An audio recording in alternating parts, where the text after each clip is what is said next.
മൂന്നാർ കല്ലാർ മാലിന്യ പ്ലാന്റ് ഉപരോധിച്ച് ബി.ജെ.പിയും പ്രദേശവാസികളും ഇന്നലെ മുതൽ മാലിന്യവുമായി എത്തിയ വാഹനങ്ങൾ പ്ലാന്റിലേക്ക് കടത്തിവിടുന്നേയില്ല.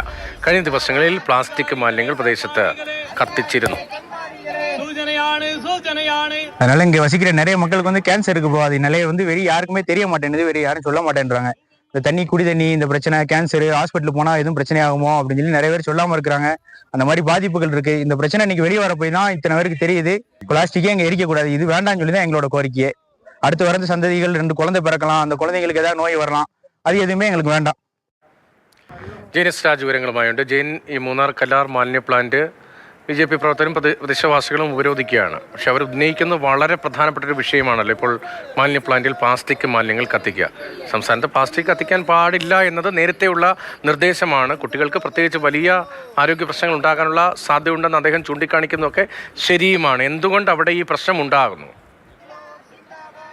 രതീഷ്, നമുക്കറിയാം, ഈ നല്ല തണ്ണിക്ക് സമീപം കല്ലാർ മാലിന്യ പ്ലാന്റിലാണ് മൂന്നാർ പഞ്ചായത്തിലെ അടക്കം മാലിന്യങ്ങൾ സംസ്കരിക്കുന്നു എന്ന് നമുക്ക് പറയാൻ കഴിയില്ല. കാരണം പ്ലാസ്റ്റിക് മാലിന്യങ്ങൾ വേർതിരിച്ച് ആദ്യ സമയങ്ങളിലൊക്കെ കൊണ്ടുപോയിരുന്നു. പക്ഷേ ഇപ്പോൾ അതും ഫലപ്രദമായി നടക്കുന്നില്ല എന്നുള്ളതാണ്. മറ്റ് ജൈവ മാലിന്യങ്ങൾ, അജൈവ മാലിന്യങ്ങൾ അത് ആ പ്രദേശത്ത് കൂട്ടിയിട്ടിരിക്കുകയായിരുന്നു. വന്യജീവികളടക്കം ഈ പ്ലാന്റിലേക്ക് അകത്തേക്ക് കയറി മാലിന്യങ്ങൾ ഭക്ഷിക്കുന്നതടക്കമുള്ള വാർത്തകൾ നേരത്തെ വന്നതാണ്.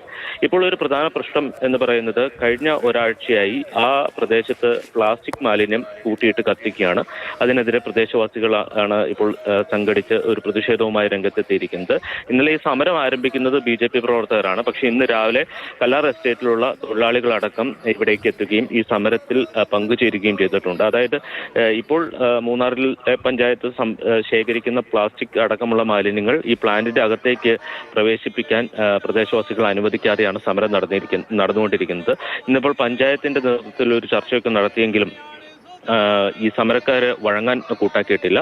അവർ ഈ മാലിന്യ പ്ലാന്റ് ഇവിടെ നിന്ന് മാറ്റണം എന്നൊരു ആവശ്യമാണ് മുന്നോട്ട് വെക്കുന്നത്. ഇതിൽ പ്രധാനപ്പെട്ട പ്രശ്നം എന്ന് പറയുന്നത്, ഈ പ്ലാന്റിൽ മാലിന്യ സംസ്കരണം ഫലപ്രദമായി നടന്നിരുന്നില്ല എന്നുള്ളതാണ് ഈ പ്രതിസന്ധി രൂക്ഷമാക്കിയത്. ദുർഗന്ധമുണ്ട്, അതോടൊപ്പം തന്നെ അജൈവ മാലിന്യങ്ങൾ കുന്നുകൂടിയതോടുകൂടി ഇത് കൂട്ടിയിട്ട് കത്തിക്കുന്ന സ്ഥിതി ഉണ്ടായിരിക്കുന്നു. ഫലപ്രദമായി മാലിന്യ സംസ്കരണം ഇവിടെ നടന്നിരുന്നെങ്കിൽ ഈ പ്രശ്നം ഉണ്ടാകുമായിരുന്നില്ല. പക്ഷെ അത് മൂന്നാർ പഞ്ചായത്തിന്റെ ഭാഗത്തുനിന്നുണ്ടായ ഗുരുതര വീഴ്ച തന്നെയാണ്. ശരി, ഗുരുതരമായ വീഴ്ചയാണ് അവിടെ സംഭവിച്ചത്. പ്രതിഷേധം ഉയരുകയാണ്. ബി.ജെ.പി പ്രവർത്തകരും നാട്ടുകാരും ഉൾപ്പെടെ പ്രതിഷേധിക്കുകയാണ്. വളരെ ഗൗരവമുള്ള വിഷയം എന്ന നിലയിൽ തന്നെ അതിപ്രധാനപ്പെട്ട പരിസ്ഥിതി മേഖല എന്ന നിലയിൽ കൂടി കാണേണ്ടി വരും. ജെയിനാണ് വിവരങ്ങൾ നൽകിയത്.